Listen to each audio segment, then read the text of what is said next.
Hi friends, this is Shravani. Welcome back to my channel కాసేపు సార్థక. ఈ వీడియోలో మీకు చూపించబోయే రెసిపీ కొబ్బరి అన్నం.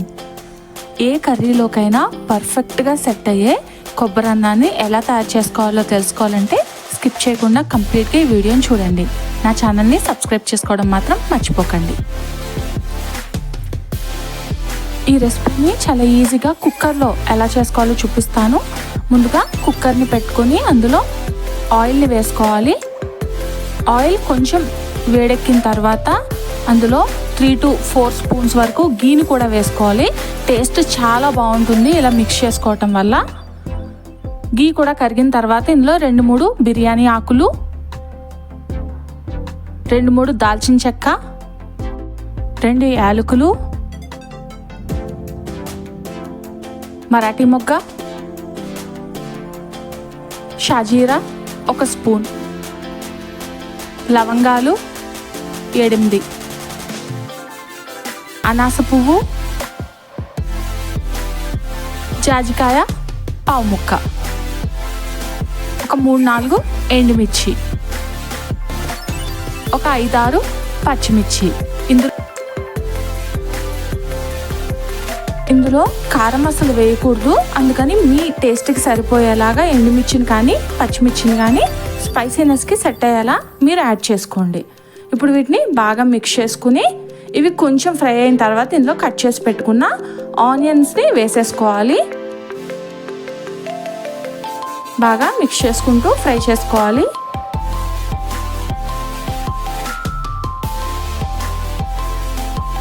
ఇవి కూడా బాగా ఫ్రై అయిన తర్వాత టేస్ట్కి సరిపోయేంత సాల్ట్ని వేసుకోవాలి.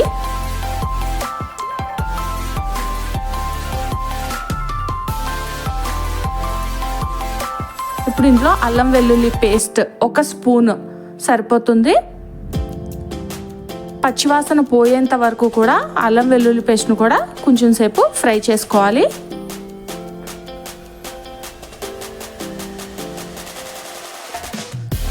ఇవి బాగా ఫ్రై అయ్యేలోపు మనము కొబ్బరి పాలని రెడీ చేసుకోవాలి. ఇప్పుడు పెద్ద కొబ్బరికాయ అయితే 1/2 చెక్క, చిన్నది అయితే ఫుల్గాను చిన్న ముక్కల కింద కట్ చేసుకొని మిక్సీ జార్లోకి తీసుకోవాలి. దీనిలో కొంచెం వాటర్ యాడ్ చేసుకుని మెత్తని పేస్ట్ కింద గ్రైండ్ చేసుకోవాలి.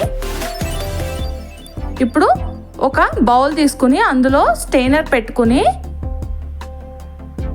మనం మిక్సీ చేసుకున్న కొబ్బరి పేస్ట్ని ఇందులో వేసేసుకోవాలి.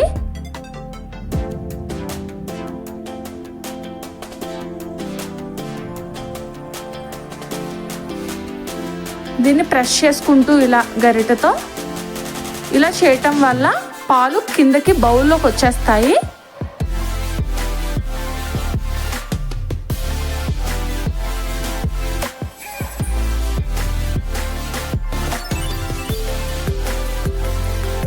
ఇలా బాగా ప్రెస్ చేస్తే చూడండి కంప్లీట్గా పిప్పంతా వచ్చేసిన తర్వాత చిక్కని పాలు వస్తాయి మనకి. నేను ఇందులో వాటర్ వేసి మళ్ళీ కొబ్బరి పాలను సెపరేట్ చేయట్లేదు. మనం ఏదైతే కొలత తీసుకుంటున్నామో ఆ గ్లాస్తోనే మనం రైస్ని కూడా తీసుకోవాలి. ముందుగా కొబ్బరి పాలని ఆ గ్లాస్లో వేసుకోవాలి.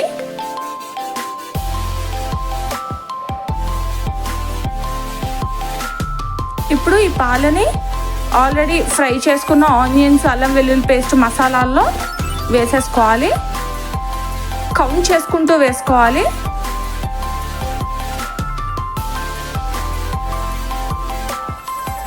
టూ గ్లాసెస్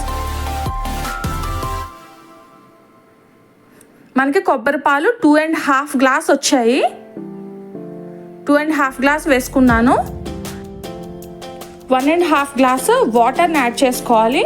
నేను చిక్కని కొబ్బరి పాలకి వాటర్ని యాడ్ చేశాను.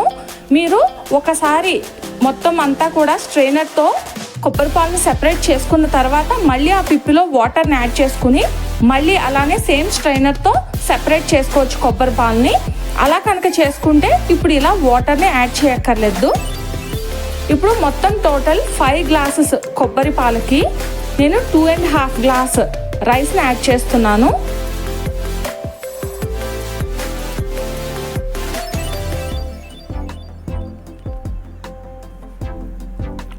ఇలా రైస్ కూడా యాడ్ చేసుకున్న తర్వాత ఒకసారి బాగా మిక్స్ చేసుకోవాలి. సాల్ట్ ఇప్పుడే అడ్జస్ట్ చేసేసుకోవాలి.